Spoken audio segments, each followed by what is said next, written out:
Rivets are a great way to join a couple of bars together. They're very traditional, they're very strong, they're structural, they look good, add a little bit of a decorative element to your work, and it's something well worth learning how to do.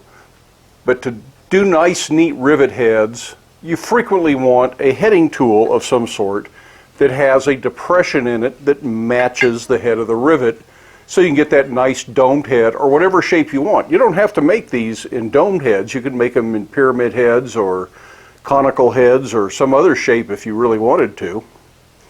Riveting tools come in a variety of configurations, or you make them in a variety of configurations. Most of these are shop-made tools.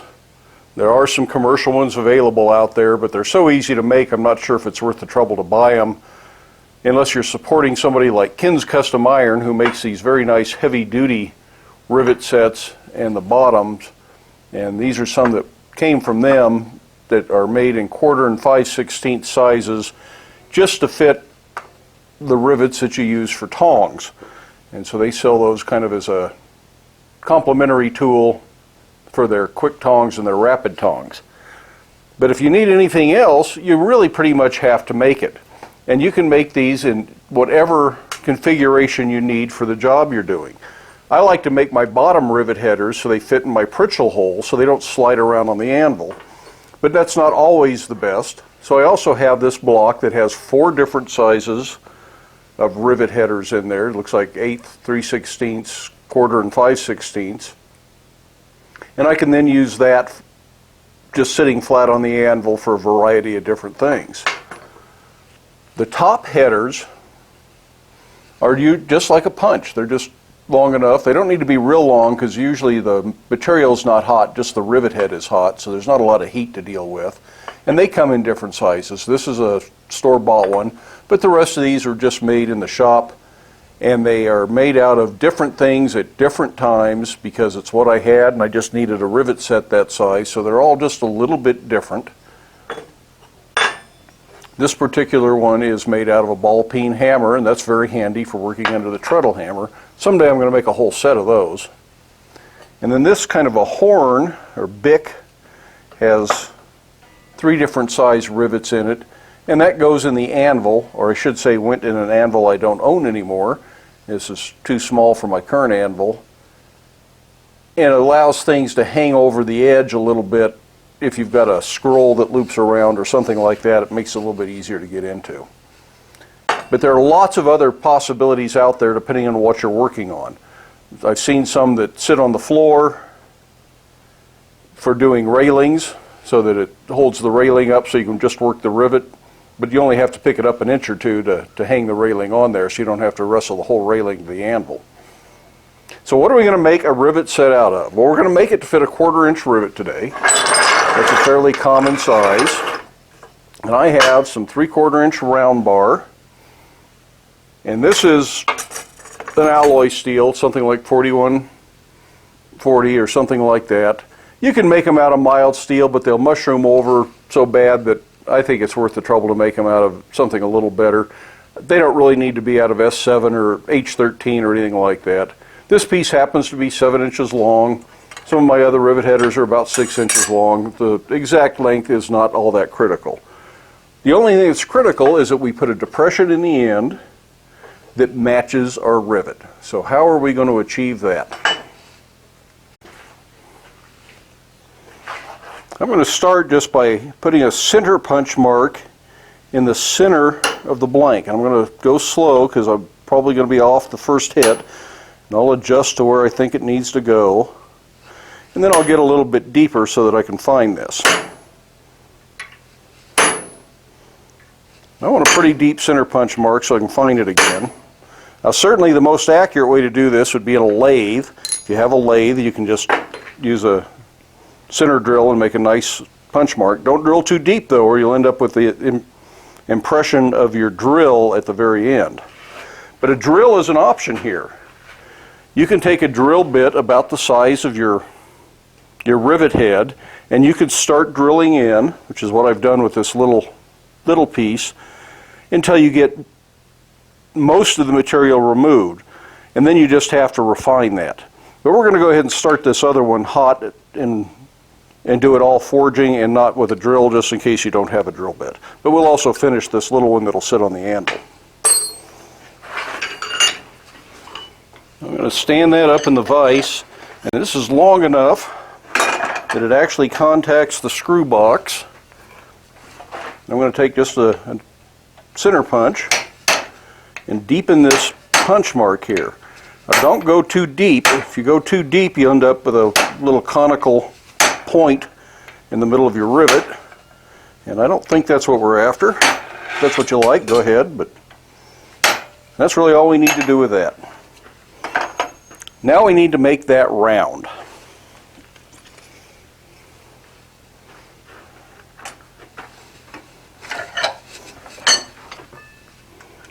Remember, the idea is to make it match the head on a 1/4-inch rivet. Now, if you are making your own rivets, you're going to make the rivet set first, and the head is just up to you. If you're buying rivets, then you need to make this tool fit the head of the rivets you're buying. And rivets are so cheap in this size that I buy them. So ultimately, that's what I want. So to start with, I have a ball end punch. It's usually used for some sort of figure carving or making the little tab on a bottle opener, or all sorts of things you can use a ball end punch for. They're handy. So if you don't have one of these, you might want to start by making a ball end punch. But it's almost identical to this rivet. In fact, it may have been made to make rivet headers with. I don't remember. But since it's so close, now we're going to drive this into the center punch hole. And we're going to get it this shape.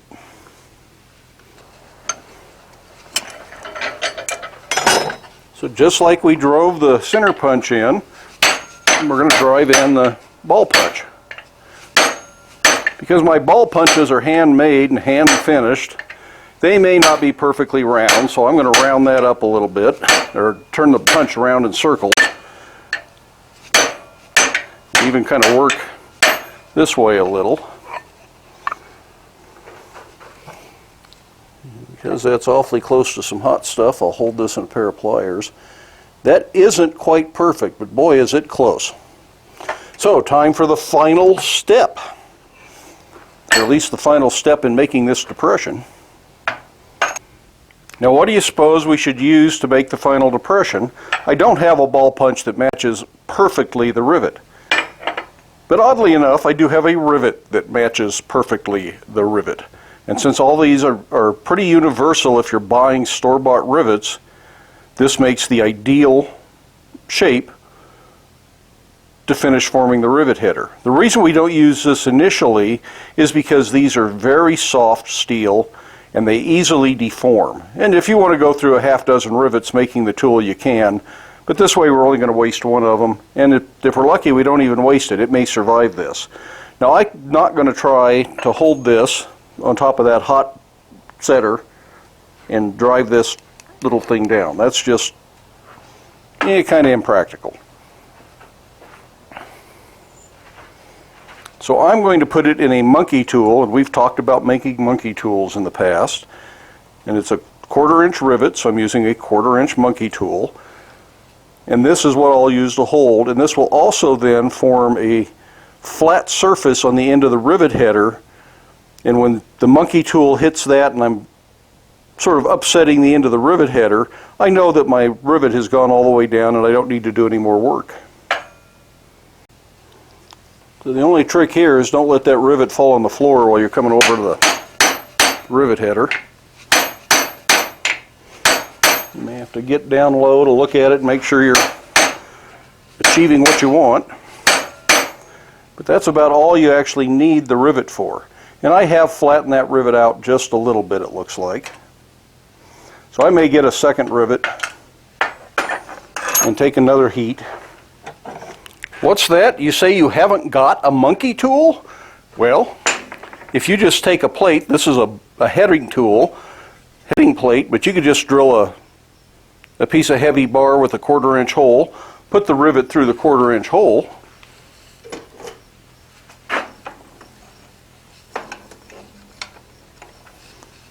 and then work this way. You stand a little better chance of deforming the end of your rivet header and having it bow, which this one's doing ever so slightly. So you may have to come to the face of the anvil and straighten that out, but that's not hard to do. Heck, you're a blacksmith, you can figure this out. And that's really all we need to do to make our rivet header. Pretty much it. Now if we want to do this little one that we started with the drill bit, we just start like we've already center punched it, go to the ball end punch, and then go to the rivet. So let's do that. So this sits nicely on the anvil. Of course, it also chases itself off the anvil very nicely. That's pretty much all of the ball punch we need to do, because we took so much material out with the drill bit. That makes this operation much easier. But again, the rivet isn't a perfect fit, so we're going to put the rivet in the monkey tool and we're going to drive it down on there. See if I can get it a little hotter this time. So the rivet goes in the monkey tool. That goes in here.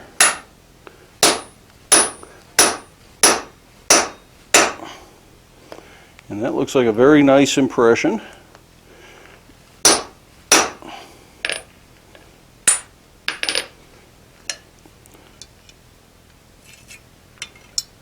That should just perfectly match our rivet.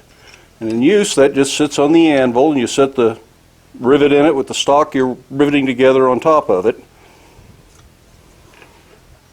Making riveting tools doesn't need to be any more difficult than that. This one sits on the anvil. This one is struck with a hammer, and they are a matched set. That one's still kind of warm to hold on to, so I'm going to set it back down. Rivet sets don't have to be any more complicated than that. It's nice to have some options like the little bick that goes in the hardy hole if you need things that are going to hang off the edge of the anvil or have tight spots. It's nice to have them that fit in the hardy hole or pritchel hole so it doesn't slide around on the anvil, but they're not strictly necessary. These that just sit on the anvil work just fine for the bottom. Now the ones from Ken's Custom Iron are considerably larger diameter, and that makes it a little bit more stable, not as likely to tip over, and that's probably a really good idea if you can find some material that you want to use that's that big around. These are about 1.5 inches diameter, and I didn't have anything readily available that big. Not completely necessary, but it doesn't hurt. And of course the other option is just a flat block that holds multiple size rivets, and then it's also going to be very stable on the anvil. As long as you can get a good grip on the header, it doesn't need to be a super long tool. In fact, you're probably better off if it isn't. This little one, and I'm not sure where it came from, one that I got at an auction or yard sale or something, is perhaps a little bit short. It's 4 inches. I think 5 to 6 inches is probably fine. 7 inches is good, which is what the ones from Ken's Custom Iron are. And then the one we made today is also 7 inches. Whatever you use to make the depression in your rivet header is what your rivet head is going to look like. If you want square pyramid head rivets, make a square pyramid head rivet header. The bottom, if you're using commercial rivets, still needs to look like the commercial rivet head, because you're probably not going to be able to change what it looks like too much. But if you're making your rivets from scratch, you can make your heads look like anything you want. They can be any size you want. I do encourage you to make them to fit commercial rivets so that you have that option available. Otherwise, you get in the middle of a project, you don't feel like making rivets anymore, you buy some rivets and your rivet headers don't fit, now you got to make rivet headers. So if you make a set, perhaps 3/16, quarter, 5/16, those are very common rivet sizes. Make them to fit commercial rivets, and you'll have options of either making your own or buying commercial rivets. In the long run, you might want rivet headers as large as 3/8 or 1/2 inch. I can't imagine needing one bigger than that for most blacksmithing uses. But rivets are excellent fasteners. People used to make rivets much bigger than that. Remember, skyscrapers and bridges and steam locomotives and boilers were all riveted together at one point. Before welding was a common practice, or before welding existed, early steam engines were riveted together, and it worked. So rivets are a great fastener. It's something you ought to explore and use. Now, what other methods could you use for creating rivet headers? We talked about drilling a little hole in here, and I have heard of some people actually taking a drill bit. You get two, you use one good sharp drill bit, and you make the initial impression, but then you take another drill bit and you round the ends off, and then use that sort of as a milling cutter to cut that exact same diameter in a half round. It's not going to work very well because it's not going to be very sharp anymore. It's going to be more like a scraper. I don't know how well it works. I've never tried it. I suppose someday I will. It's not that hard to do it all forged like we did today. But if you're a machinist and you have ball-end mills that are exactly the right size of the rivet head, that's just a matter of running a ball-end mill into the end of this and the header is just done. It'd be fast, it'd be easy, but I don't own ball-end mills. They cost me more than it does to make the tools to make the rivet header like a blacksmith does. So forging them is the way I'm going to continue to make them. And we'll look at making some other styles of rivet headers, bottom tools that go in the pritchel. We'll make a bick. We'll do some other things as time goes on. But this is a good introduction, good basic rivet header. Like I say, make a set of 2 or 3 for the size rivets that you think you're going to use in your shop most often. And then you'll just have them around and you'll be able to set rivets whenever you need to at that point. For the rivet head length, the common formula is 1.5 times the diameter of the rivet for each head. So if you have a pre-headed rivet, and a 1/4 inch rivet, and it's already got a head on one end, and you're going to go through some length of material, leave 1.5 times the rivet diameter for the second head. So a 1/4 inch rivet, that's 1 times is a 1/4, half time is an 1/8, so that would be an extra 3/8 of an inch of rivet for the head.